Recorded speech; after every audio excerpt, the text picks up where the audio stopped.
Hello friends, मेरा नाम है अनिल और आप सभी का स्वागत है आपके अपने YouTube channel UP Bihar exam crack पर। उत्तर प्रदेश पुलिस कांस्टेबल भर्ती परीक्षा 2019 का हमने 3 पेपर हल कर लिया है। आज हम चौथा पेपर करेंगे। और जो 2019 में जो परीक्षा हुई थी उसमें टोटल 4 पेपर हुए थे, ठीक। 27 जनवरी और 28 जनवरी को। तो 28 के दोनों कर लिए थे और 27 का फर्स्ट शिफ्ट का कर लिया था। आज हम 27 का सेकंड शिफ्ट का पेपर हल करेंगे और इससे एक आपको आइडिया लगेगा कि किस तरीके के प्रश्न यूपी पुलिस में पूछे जाते हैं, ठीक है। अगर आप चैनल पर पहली बार आए हैं तो प्लीज़ चैनल को सब्सक्राइब कर लीजिए। इस चैनल पर प्रैक्टिस सेट सीरीज चल रही है हिंदी और जीएस की। अगर आप चाहें तो वहाँ से आप पढ़ सकते हो, ठीक है। तो इस क्लास को शुरू करते हैं और आज की क्लास का पहला प्रश्न है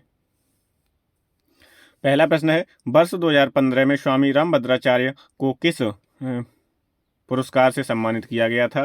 भारत रत्न, पद्मश्री, पद्म भूषण या पद्म विभूषण। तो इसमें इन्हें मिला था पद्म विभूषण और फर्स्ट का आंसर हो जाएगा डी। अगर पूछा जाए कि भारत का सर्वोच्च सम्मान कौन सा है तो वो है भारत रत्न, ठीक। और सबसे छोटा कौन सा है? पद्मश्री। पद्मश्री सबसे पहले मिलेगा पद्मश्री, फिर मिलेगा पद्म भूषण, फिर पद्म विभूषण और उसके बाद मिलता है भारत रत्न। तो रामभद्राचार्य जी को क्या कौन सा मिला था पुरस्कार? पद्म विभूषण। फर्स्ट का आंसर हो जाएगा डी। दूसरा प्रश्न है जीएसटी में निम्नलिखित में से किस कर राज्य कर को शामिल किया गया था? जीएसटी में तो चुंगी को, संपत्ति कर को, आयकर को या स्टाम्प शुल्क को। तो किया गया था चुंगी को। सेकंड का आंसर हो जाएगा ए। क्या हो जाएगा? ए। अच्छा, अगर पूछता है शक्ति के क्षेत्र में कौन सा पुरस्कार सबसे बड़ा होता है तो वो है आपका परमवीर चक्र। कौन सा? परमवीर चक्र, ठीक। विश्व स्वास्थ्य दिवस किस दिन मनाया जाता है? 17 जनवरी, 7 अप्रैल, 1 अगस्त या 21 सितंबर। तो विश्व स्वास्थ्य दिवस मनाया जाता है आपका 7 अप्रैल को। थर्ड का आंसर हो जाएगा बी। अगर पूछ लिया जाए कि उत्तर प्रदेश दिवस, यूपी दिवस कब मनाया जाता है तो 24 जनवरी को मनाया जाता है। कब मनाया जाता है? 24 जनवरी को। ओजोन परत दिवस कब मनाया जाता है? ओजोन परत दिवस मनाया जाता है आपका 16 सितंबर को। कब? 16 सितंबर। चौथा प्रश्न है नियॉन लैंप का आविष्कार किसके द्वारा किया गया था? तो नियॉन जो लैंप है इसका आविष्कार किया गया था जॉर्जेस क्लाउड के द्वारा। किसके द्वारा? जॉर्जेस क्लाउड के द्वारा। और फोर्थ का आंसर हो जाएगा ए। क्या हो जाएगा? ए। पांचवा प्रश्न है एक ऐसी छवि है जो प्राय फोरम और सामाजिक नेटवर्क में ऑनलाइन व्यक्ति का प्रतिनिधित्व करती है। बायो, सेल्फी, अवतार या मुखौटा। तो वो होता है अवतार। और फिफ्थ का आंसर क्या हो जाएगा? सी हो जाएगा। फिफ्थ का आंसर क्या होगा? सी। छठवां प्रश्न है अंडमान और निकोबार द्वीप समूह पर स्थित इंदिरा पॉइंट निम्नलिखित देश में से किसके निकटतम है? इंदिरा पॉइंट तो बांग्लादेश, मलेशिया, इंडोनेशिया या नेपाल। तो इन जो विकल्प में जो देश दिए हुए हैं इसमें इंडोनेशिया के सबसे नज़दीक है इंदिरा पॉइंट। क्या है? इंदिरा पॉइंट है, ठीक। जैसे ये भारत है आपका, है ना। तो इंदिरा पॉइंट कहाँ पर है? दक्षिण में है। इंदिरा पॉइंट कहाँ पर है? दक्षिण में। सातवां प्रश्न है ब्यूनस आयर्स किस देश की राजधानी है? बोलीविया, वेनेजुएला, अर्जेंटीना या ब्राज़ील। तो जो ब्यूनस आयर्स है वो आपकी अर्जेंटीना की राजधानी है। और 7 का आंसर हो जाएगा सी। क्या हो जाएगा? 7 का आंसर सी हो जाएगा। बोलीविया है देश, उसकी राजधानी है लापाज। क्या है? लापाज सरकारी राजधानी और सुक्रे संवैधानिक है। वेनेजुएला की राजधानी है काराकस। अर्जेंटीना की है ब्यूनस आयर्स और ब्राज़ील की है ब्राजीलिया। ब्राज़ील की कैपिटल क्या है? ब्राजीलिया है, ठीक है। आठवां प्रश्न है राष्ट्रीय उद्यान में सबसे अधिक एक सींग वाले गैंडे पाए जाते हैं। जिम कॉर्बेट, रणथंभौर, काजीरंगा या फिर बांदीपुर। तो ये जो काजीरंगा है इसमें एक सींग वाले गैंडे पाए जाते हैं। 8 का उत्तर हो जाएगा सी। 8 का उत्तर क्या हो जाएगा? सी हो जाएगा। अगर पूछता है जिम कॉर्बेट कहाँ पर है तो जिम कॉर्बेट आपका उत्तराखंड में है। रणथंभौर राजस्थान में है। एक है बांदीपुर, एक है बांधवगढ़। तो बांदीपुर कर्नाटक में है और बांधवगढ़ राष्ट्रीय उद्यान कहाँ पर है? मध्य प्रदेश में। बांदीपुर और बांधवगढ़ में कंफ्यूज नहीं होना है, ठीक है। ऐसे याद कर सकते हो। बांधवगढ़ है ना, बांधवगढ़। बांधवगढ़ तो धा आता है तो मध्य प्रदेश में भी धा आता है, आधा मध्य प्रदेश। तो ऐसे याद कर लो। धा वाले बांधवगढ़ मध्य प्रदेश में हो जाएगा और बांदीपुर कहाँ पर है? कर्नाटक में। कहाँ पर है? कर्नाटक में। नौवां प्रश्न है इम्फाल किस भारतीय राज्य की राजधानी है? मणिपुर, त्रिपुरा, नागालैंड, सिक्किम। बहुत ही इजी प्रश्न है। इम्फाल है आपकी मणिपुर की। किसकी राजधानी है? मणिपुर की, ठीक। त्रिपुरा की अगरतला है, सिक्किम की गंगटोक है, नागालैंड की कोहिमा है। 10वां प्रश्न है भारत में निम्नलिखित में से कौन सा शहर कर्क रेखा से सबसे दूर है? गांधीनगर, रांची, अगरतला, भुवनेश्वर। तो कर्क रेखा से सबसे दूर कौन सा शहर है? भुवनेश्वर है। कर्क रेखा भारत के 8 राज्यों से गुजरती है। जो भारत को 2 भागों में विभाजित करती है और कितने राज्यों से गुजरती है? 8 राज्यों से। इसकी भी एक ट्रिक है, गम छा छा छतरी गम छा झार मित्र पर, गमछा झार मित्र पर। अब इसमें क्या होगा? गा से हो जाएगा गुजरात, माँ से मध्य प्रदेश, छा से छत्तीसगढ़, जा से झारखंड और रा से राजस्थान, मी से मिजोरम और त्रा मित्र, त्रा से हो जाएगा त्रिपुरा, मित्र पर से हो जाएगा पश्चिम बंगाल। ये आपके हो गए 8 राज्य। 11वां प्रश्न है, हॉर्नबिल महोत्सव निम्न में से किस राज्य में मनाया जाता है? नागालैंड, पश्चिम बंगाल, सिक्किम, बिहार। तो हॉर्नबिल महोत्सव जो होता है वो आपका नागालैंड में मनाया जाता है। 11 का उत्तर हो जाएगा ए। 12वां प्रश्न है, निर्माण के पश्चात आज़ाद हिंद फौज अंग्रेजी भारतीय सेना के विरुद्ध किस क्षेत्र में कार्रवाई कर रही थी? बलूचिस्तान, सियाचिन, सिक्किम या इम्फाल कोहिमा। तो 12 का उत्तर हो जाएगा इम्फाल कोहिमा क्षेत्र में कार्रवाई कर रही थी, इम्फाल कोहिमा। इसकी व्याख्या देख लेंगे कि आज़ाद हिंद फौज की स्थापना रास बिहारी बोस और कैप्टन मोहन सिंह ने वर्ष 1942 में की थी। 1943 में सुभाष चंद्र बोस ने सिंगापुर में इसका नेतृत्व प्राप्त किया था। कब? 1943 में। और कहाँ पर? सिंगापुर में। आज़ाद हिंद फौज की स्थापना किसने की थी? तो रास बिहारी बोस और कैप्टन मोहन सिंह भाकना ने कब की थी? 1942 में की थी। अगला प्रश्न है, महाराष्ट्र के पोला त्योहार में किस जानवर की पूजा की जाती है? तो 13 का उत्तर हो जाएगा वृषभ। वृषभ जो जानवर है इसकी पूजा की जाती है पोला त्योहार में। अगर प्रश्न आ जाए पोला त्योहार है वो किस राज्य में मनाया जाता है, तो आपका उत्तर होगा महाराष्ट्र। क्या होगा? महाराष्ट्र। 14वां प्रश्न है, भारत का संविधान भारत के महान्यायवादी की नियुक्ति का अधिकार किसे देता है? प्रधानमंत्री, राष्ट्रपति, मुख्य न्यायाधीश या राज्यसभा। तो वो देता है राष्ट्रपति को, और राष्ट्रपति ही इसकी भारत के महान्यायवादी की नियुक्ति करता है। इसका जो उल्लेख है वो अनुच्छेद 76 में है। किसमें है? अनुच्छेद 76 में है महान्यायवादी का उल्लेख। अगर पूछता है राज्य का जो महाधिवक्ता होता है उसका उल्लेख किस अनुच्छेद में है, तो वो है अनुच्छेद 165 में। किस में है? अनुच्छेद 165 में। और ये है अनुच्छेद 76 में केवल। ठीक है, भारत के महान्यायवादी का उल्लेख किस में है? अनुच्छेद 76 में। और इसकी नियुक्ति कौन करता है? तो राष्ट्रपति करता है। कौन करता है? राष्ट्रपति। 15वां प्रश्न है कि राइसटेक कंपनी ने, मतलब किस देश की राइसटेक कंपनी ने 1990 के दशक में बासमती चावल पर एकस्व एकाधिकार प्राप्त करने का प्रयास किया था? तो ये आपके स्टैटिक जीके के प्रश्न रहते हैं इस टाइप के, बहुत पुराने। यूनाइटेड किंगडम, कनाडा, संयुक्त राज्य अमेरिका या ऑस्ट्रेलिया। तो जो राइसटेक कंपनी है ये यूएसए की है और इसी ने एकाधिकार प्राप्त करने का प्रयास किया था। और 15 का उत्तर हो जाएगा सी। 16वां प्रश्न है, भारत का मूल रूप संविधान किसके हाथ से लिखा गया था?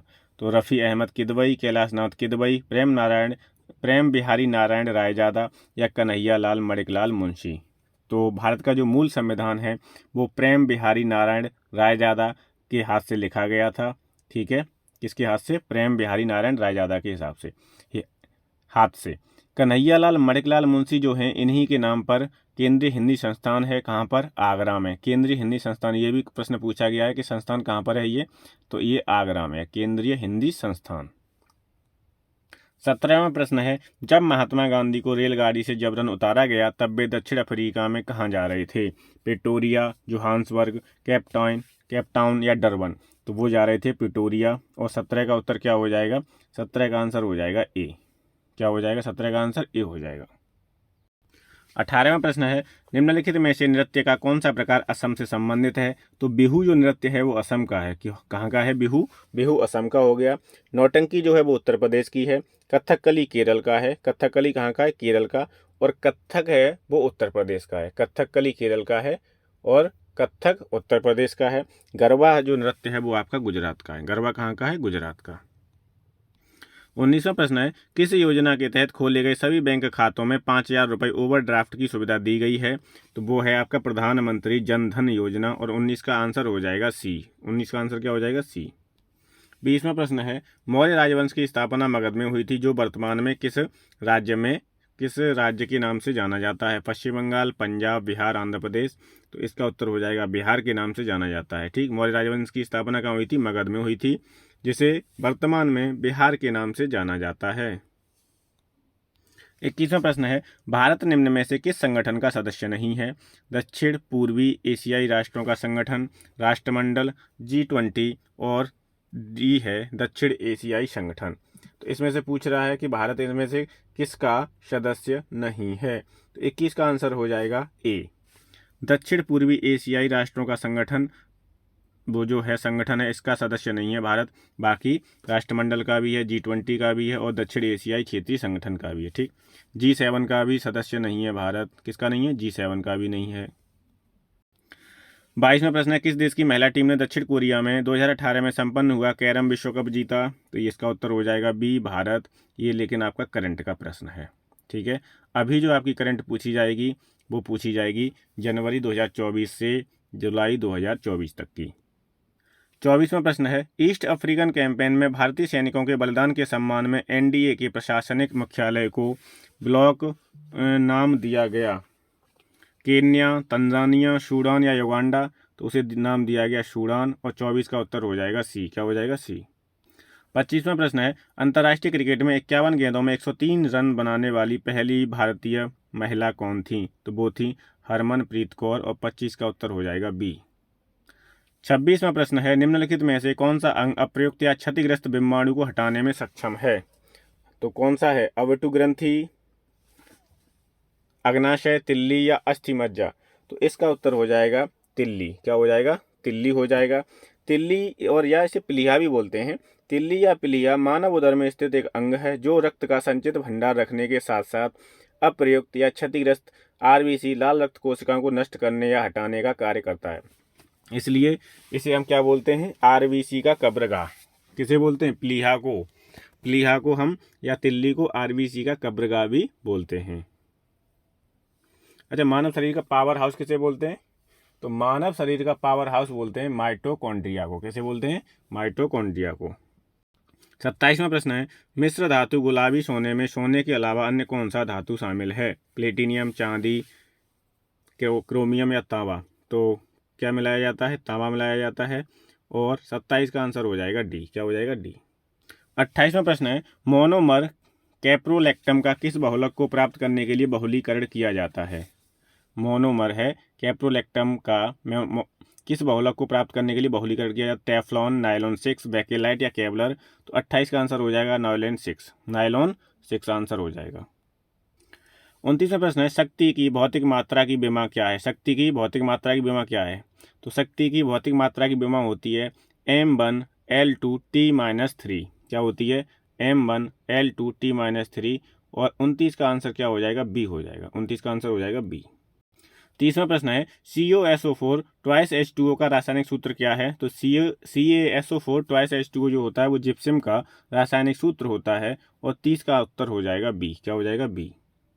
31वां प्रश्न है, मदन मोहन मालवीय प्रौद्योगिकी विश्वविद्यालय कहाँ पर स्थित है? गोरखपुर में, हस्तिनापुर में, आजमगढ़ में या मऊ में? तो ये आपका गोरखपुर में स्थित है।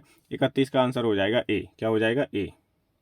32वां प्रश्न है, उत्तर प्रदेश पुलिस के चिन्ह में कौन सा जानवर का चित्र है? तो इसमें आपको मिलेगा मछली का चित्र। क्या मिलेगा? उत्तर प्रदेश पुलिस के जो चिन्ह में 2 मछलियों का प्रतीक बना हुआ है और शीर्ष पर अशोक स्तंभ अर्थात भारत का राष्ट्रीय चिन्ह है। कौन है? अशोक स्तंभ है और 2 मछलियों का चिन्ह है। किसमें? उत्तर प्रदेश पुलिस के चिन्ह में। ठीक, तो 32 का आंसर हो जाएगा ए। 33वां प्रश्न है, उत्तर प्रदेश में लोकसभा में कितनी सीटों का योगदान, उत्तर प्रदेश लोकसभा में कितनी सीटों का योगदान करता है? तो वो कई करता है 80 सीटों का। ठीक है, लोकसभा में 80 सीटें उत्तर प्रदेश में, 31 सीटें आपकी राज्यसभा में हैं, 403 सीटें आपकी विधानसभा में हैं और 100 सीटें आपकी विधान परिषद में हैं। तो ये चारों सीटें आपको याद रखनी है क्योंकि आप उत्तर प्रदेश की परीक्षा दे रहे हो, इतना आपको पता होना चाहिए। लोकसभा में 80 सीट, राज्यसभा में 31 सीट और विधानसभा में 403 और विधान परिषद में 100 सीट। लोकसभा का सदस्य बनने के लिए न्यूनतम उम्र होनी चाहिए आपकी 25 वर्ष और राज्यसभा का सदस्य बनने के लिए आपकी उम्र होनी चाहिए 30 वर्ष। ऐसे इधर रहेगा, विधानसभा का सदस्य बनने के लिए आपकी उम्र होनी चाहिए 25 वर्ष, 25 वर्ष विधानसभा के लिए और विधान परिषद के लिए आपकी उम्र होनी चाहिए 30 वर्ष। ठीक, राज्य में जो विधानमंडल होता है वो उसके 3 अभिन्न अंग होते हैं, विधानसभा, विधान परिषद और राज्यपाल। केंद्र में आपकी संसद होती है, संसद के भी 3 अभिन्न अंग होते हैं, लोकसभा, राज्यसभा और राष्ट्रपति। ठीक, 34वां प्रश्न है, माघ मेला जो है वो किस दिन शुरू होता है? तो माघ मेला आपका प्रयागराज इलाहाबाद में लगता है और ये मकर संक्रांति के दिन शुरू होता है। 34 का आंसर हो जाएगा ए। क्या हो जाएगा? 34 का आंसर ए हो जाएगा।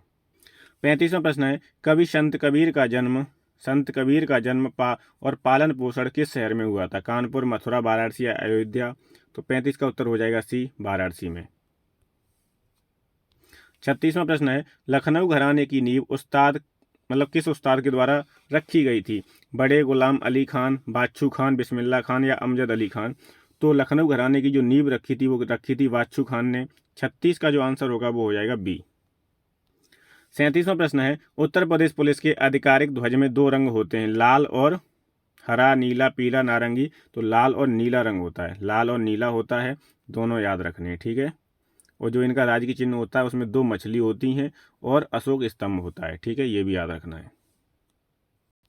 38वां प्रश्न है, अमीर खुसरो द्वारा रचित कविता छाप तिलक सब छीनी किस भाषा में है? छाप तिलक सब छीनी भोजपुरी में, खड़ी बोली में, ब्रजभाषा में या उर्दू में? तो वो है आपकी ब्रजभाषा में। 38 का आंसर हो जाएगा ए। क्या हो जाएगा 38 का आंसर? ए। तो ये आपका चौथा पेपर था जो आपका 2019 में हुआ था। पहला भी करा दिया मैंने, दूसरा भी करा दिया, तीसरा और चौथा। ये आपके 4 पेपर 2019 वाले कंप्लीट हो गए हैं। अगली क्लास में हम 2017 के पेपर करेंगे, ठीक। 2017 के भी 4 या 5 पेपर होंगे, वो उन्हें हम कंप्लीट करेंगे, ठीक है। तो इस क्लास को यहीं समाप्त करते हैं। मिलते हैं नए पेपर, नए प्रैक्टिस सेट के साथ में। Thank you so much.